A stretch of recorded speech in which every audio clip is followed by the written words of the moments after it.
It's Friday. Hello guys. It's Friday guys. Kaya po ay araw ng Biyernes. Last day bukas ng trabaho. So, guys, kaya sabihin lang ako sa inyo guys, ha? I-share lang ako sa inyo. Alam nyo guys, hindi lahat ng Koreano ay talagang work hard. Okay? May mga Koreano talagang balatuba. Pero amo namin, walang inisip kundi pera. Kumita ng pera.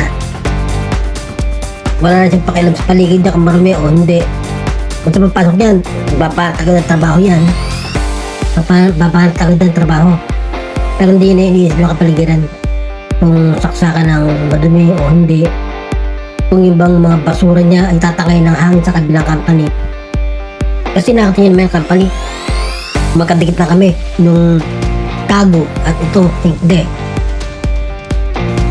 Siyempre, madalas mahangin na malakas. Napapunta yung mga styro sa kabila. Sila pa nagbabalik dito sa amin.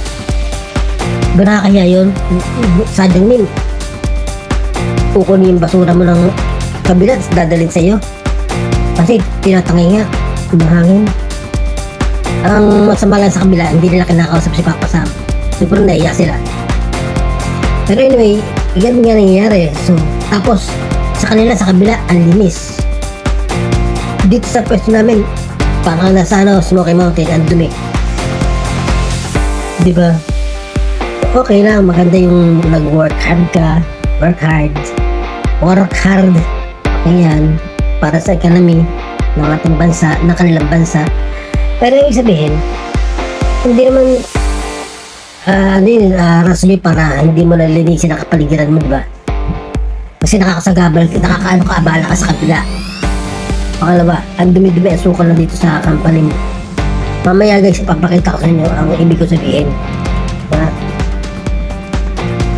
Papakita ko sa inyo guys. So, sana guys,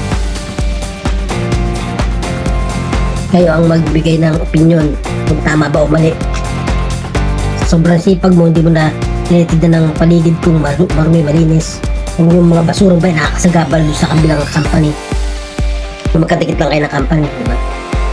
Pag nililinis ko, tinatanggal ko na imbak, mga nakaimbak. Sabi niya, huwag ko lang galawin yan eh.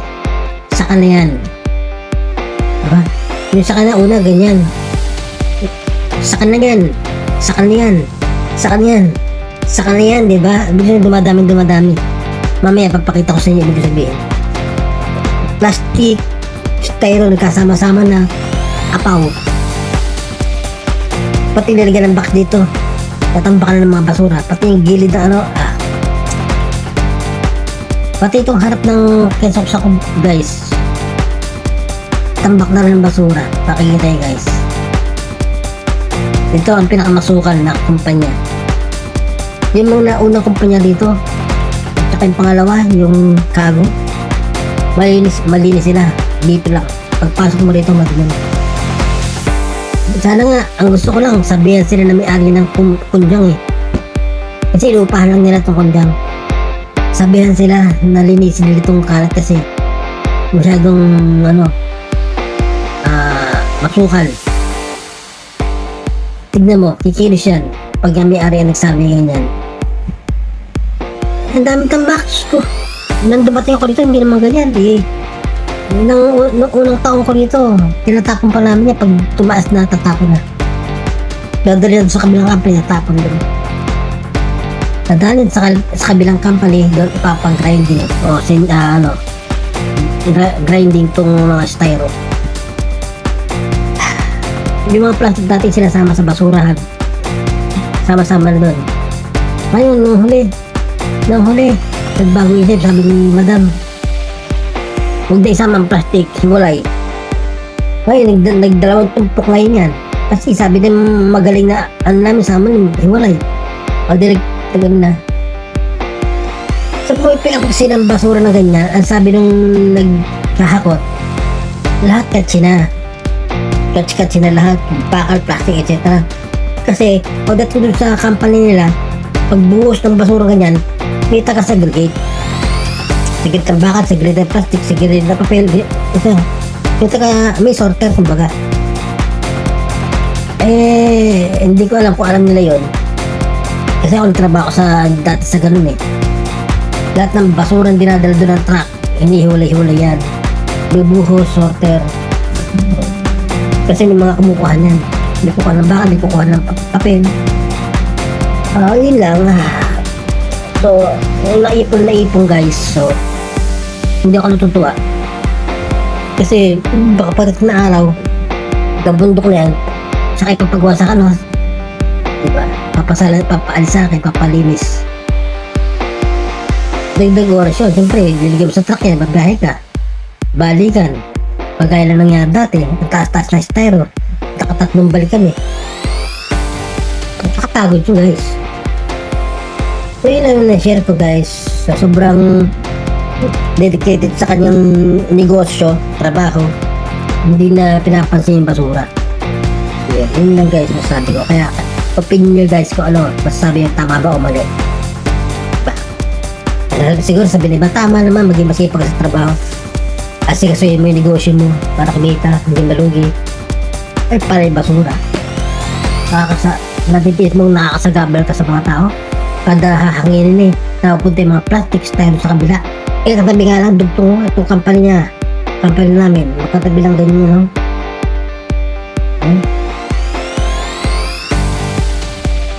Siyempre, dito malinis. Tapos yung isa pang kumpanya kami, katabi pang kumpanya yung malinis yan. Pag sa amin, ang sukal. Yung bodega nito nandun sa gilid namin sa dulo. Mamaya papakita ko sa inyo ibig sabihin. Nandun ang basura.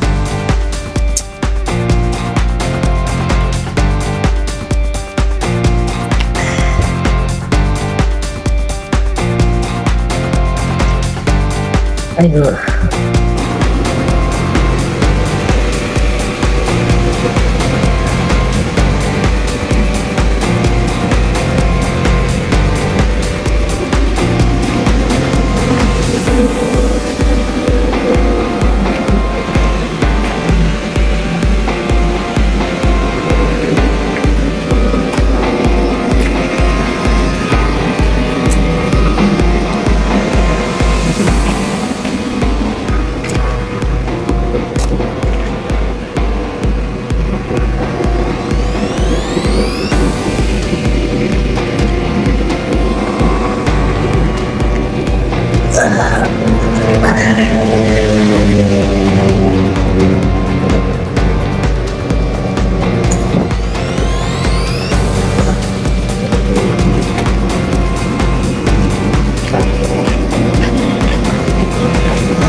Okay guys, nakatayo na.